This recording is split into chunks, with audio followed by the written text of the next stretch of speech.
Terakhir salah paham dari tato, saya dapat potong di Kalimantan. Saya putuskan, saya bilang saya tidak mau jadi tukang tato lagi. Terus saya jual sama mesin. Saya alih bisnis ke bisnis ikan. Sementara tato orang fight dari belakang. What? Tapi bukan potong pakai parang, pakai loading kelapa sawit. Kena sini. Masih ada bekas nih. Jahit 14 kali. Kadang saya sampai merenung, sampai pipat sampai seraja. Tuhan, kenapa saya ini garis tangan mungkin kurang bagus? Ini Lawan Podcast, datang duduk bora.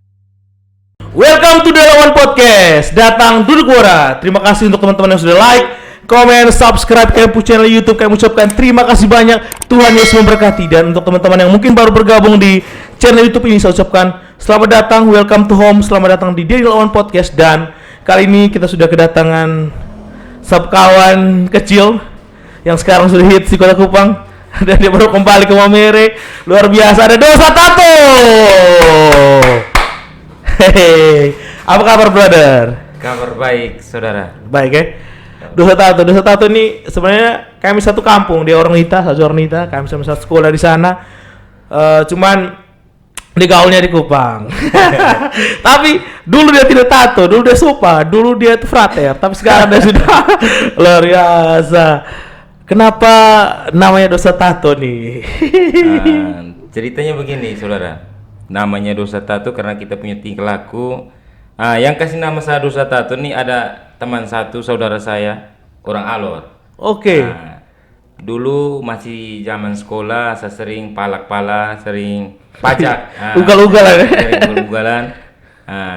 Ada nama satu sekolah di Kupang, sekolah PGRI Kupang. Oke, siap. Itu memang lahan saya memang. Pernah terjadi kesalahan dan orang rote. Oke. Dia ambil saya punya bagian. Terus baku hantam sudah. Terus saya panggil itu Bapak Ani saya, kasih damai kami dua. Terakhir Bapak Ani langsung bilang, sudah Om Dosa, ini hari saya kasih kamu damai kamu dua, saya kasih nama kau Dosa sudah. Soalnya tingkah laku kau di ini kampung ini sudah kelewatan sekali. Oke. Masa kau dari Maumere datang puasa di kampung kami? Oke, nakal di kampungnya orang. Oke, siap. Mungkin mau ada Bapak Ani yang mungkin yang nonton ini mau ucapkan apa nih Bapak Ani? Yang saya kangenkan Bapak Ani, Bapak Amrik yang di Kota Kupang di Gang Gaswar. Hormat untuk Bapak Ani ya Om Dosa. Dengan Pak Bram Tungga, itulah yang didik saya di Kota Kupang. Yang jadi saya sampai sekarang ini. Bukan apa, tapi saya bangga sekali, saudara, sumpah. Karena dalam pergaulan saya, tingkah laku saya, semua yang diajarkan oleh beliau berdua. Sampai saya jadi begini. Tapi saya ambil dari kebaikan mereka, bukan kejahatan. Kan mereka di Kupang memang jahat sekali. Kalau untuk mereka dua jahat sekali. Istilah saya, zaman-zaman kami ya jahat sekali. Tapi kebaikan mereka yang saya ambil, saya petik sampai sekarang ini. Jadi saya bangga sekali Bapak Ani, Kak Bram Tungga. Saya bangga sekali dengan jasa kalian saya sampai sekarang ini. Siap. Nah, tapi kan banyak teman-teman yang taunya Dosa Tato. Tapi mungkin boleh tahu nama aslinya nih. Nama panggilan biasa. Kalau nama panggilan saya Avianto. Avianto.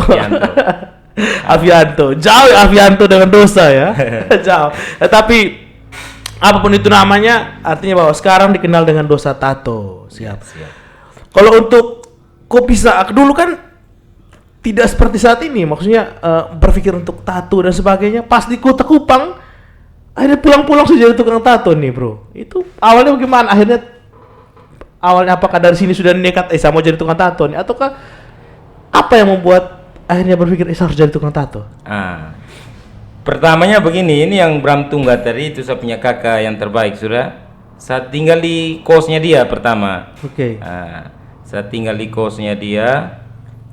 Tergiur, memang saya dunia seni tidak ada. Tiap hari hanya minum mabuk, pajak orang, itu yang saya. Terakhir saya lihat, seni itu bagus. Jadi saya mulai belajar dari tahun 2013, saudara. Oke, siap. Dari tahun 2013 saya belajar. Jadi Bapak Ani saya, Bram Tungga, rakit kasih mesin tato. Jadi kelinci percobaan pertama itu di Bapak Ali di Bram Tunggal. Wih, luar biasa Pak. Ini luar biasa sebenarnya. Jadi saya mulai belajar di badannya dia. Oke. Mulai belajar.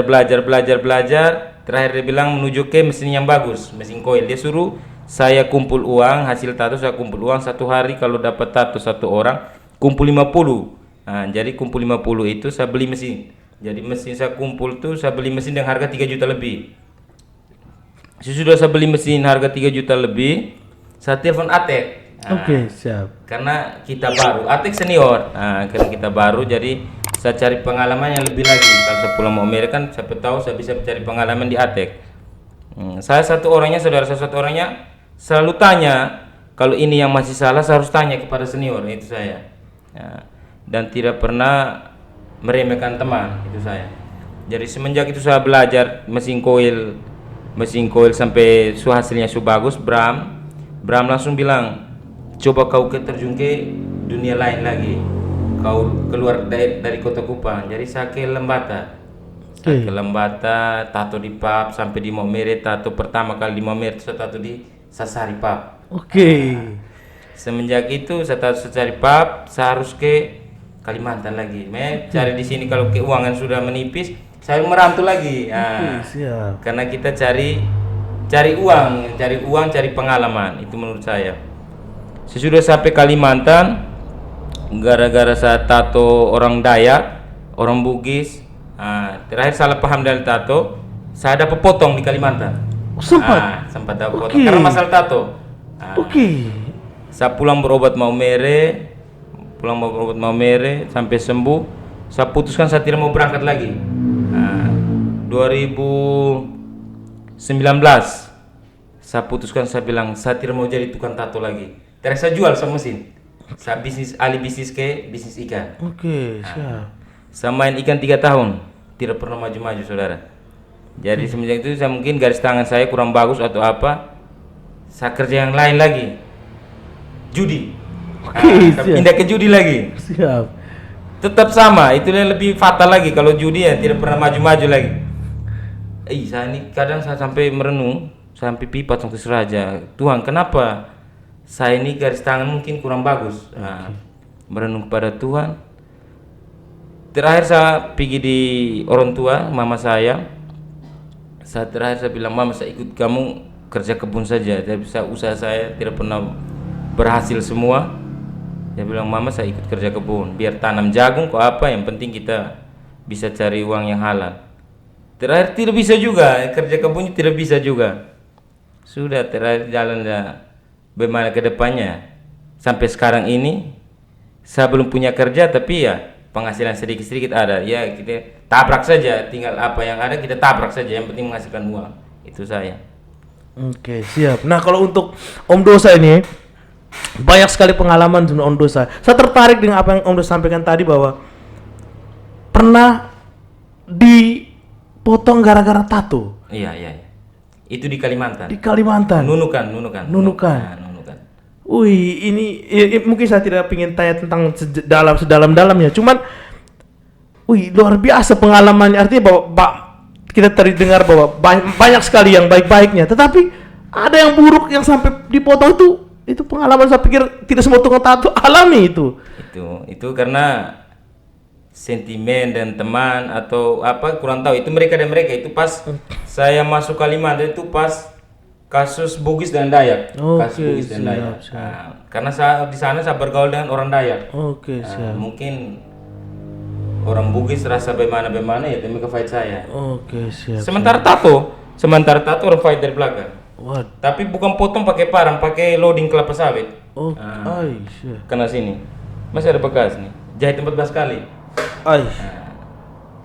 Akan saya harus pulang. Ya, artinya bahwa banyak sekali pengalaman. Tapi mungkin kedepannya mungkin kalau dipanggil untuk tato, mau tidak nih? Kalau untuk tato lagi ya bisa, tapi sudah kaku. Sudah lama sekali. Ya. Siap. Tapi saya tetap bangga bahwa nama Dosa Tato tuh tidak boleh diganti. Tetap nama Dosa Tato, karena saya yakin orang kenal Dosa tuh sebenarnya dari Dosa Tato. Ya. Bukan kenal dari nama aslinya, kenal aslinya dari tato. Banyak sekali teman-teman, dan untuk teman-teman pejuang tato yang lainnya, teman-teman seprofesi sama Dosa, saya pikir teman-teman saya yakin punya pengalaman juga, mungkin ada yang lebih buruk, ada yang mungkin baik, tetapi tetap konsisten untuk tetap jalani hidup. Pasti bahwa percaya proses, suatu saat nanti proses akan menunjukkan bahwa kamu pasti akan dapat hasil. Nah, untuk Dosa Tato sendiri, pengalaman-pengalaman seperti tadi itu mungkin untuk teman-teman, untuk adik-adik yang mungkin baru belajar tato nih, mungkin apa yang mau disampaikan untuk adik-adik biar mereka tuh semangat begitu. Untuk adik-adikku yang baru belajar, terutama adik didik saya, Dogan, belajarlah sesungguh supaya bisa menuju yang terbaik, dan jangan malu tanya kepada senior, karena pengalaman itu kita ambil dari senior, bukan dari junior. Siap, hormat tuh. Nah, tapi untuk Dosa Tato sendiri nih, kalau tato pertama itu tahun berapa dan di mana? Tato pertama kali itu tahun 2013 bulan 6 tanggal 12, itu saya belajar pertama kali. Itu di Kupang. Di Kupang. Kupang. Siap. Waktu itu sudah punya tato belum? Sudah. Saya dari sekolah masuk Kupang, saya sekolah di Kupang. Oke, siap. Itu sudah punya tato. Itu Bram Tungga yang tato saya. Itu yang bapak kos saya yang tato saya. Siap. Dari situ saya belajar dari situ. Dia yang ajar saya tukang tato tadi. Tukang tato. Sip. Kalau untuk Dima Omere sendiri itu punya pengalaman tato kayak misalnya kayak teman-teman dan sebagainya, tuh belajarnya selain Atik siapa sih belajar selain Atik? Kalau untuk di Maumere dengan Atik dan Eman Tato. Eman Tato. Oke, siap. Hormat untuk Om Eman. Om Eman dekorasi luar biasa. Senior, sekarang dia ambil profesi lain dekorasi. Tapi dia masih tato ya. Masih tato. Luar biasa. Saya sudah Om Eman. Om Eman ternyata diam-diam sepelan. Nah, kalau untuk Dosa sendiri, pernah tidak punya pengalaman tato perempuan yang agak aneh-aneh sedikit lah? Oh, itu pernah. Pernah. Semua tukang tato itu pernah mengalami hal seperti begitu. Mau tato di tempat yang haram, mau tato di tempat yang, pokoknya semua rasakan. Jadi kalau saya menjelaskan, pasti semua tukang tato yang merasakan. Tapi kalau pengalaman saya pernah tato orang yang tempat-tempat yang kurang beres. Saya pernah merasakan itu. Ya, tato sampai di ini, sampai di semuanya, tempat yang terlarang ya. Tapi itu kita tato, pikiran saya kalau tato mereka begitu, pikiran saya cari uang. Oke, siap. Bukan yang lebih. Oke. Yang lebihnya itu nanti sebentar baru. siap. Dan waktu pada saat tato tuh frater ya. Iya, frater. Orang bilang Yudas tadi. Yudas. Dan tato tuh Yudas. Siap. Tapi artinya bahwa banyak hal yang didapatkan dari tato, selain teman, selain pengalaman, selain skill dan sebagainya. Oke, Om Dosa nih, tato yang tadi Om Dosa sampaikan, tato di perut itu yang membatik tato tuh, tato Flores tuh sekarang sudah habis belum? Belum, masih 3 huruf itu stres. Flow-nya belum. Nanti ya, tunggu dia dari Jakarta tato berlanjut, tapi itu maaf yang kuat baru dia tato lanjut. Tapi kan orang aku sering cerita kalau tato pas saat mabuk itu darahnya keluar lebih banyak, terus lebih banyak berisiko. Tapi untuk tukang tato aman ya?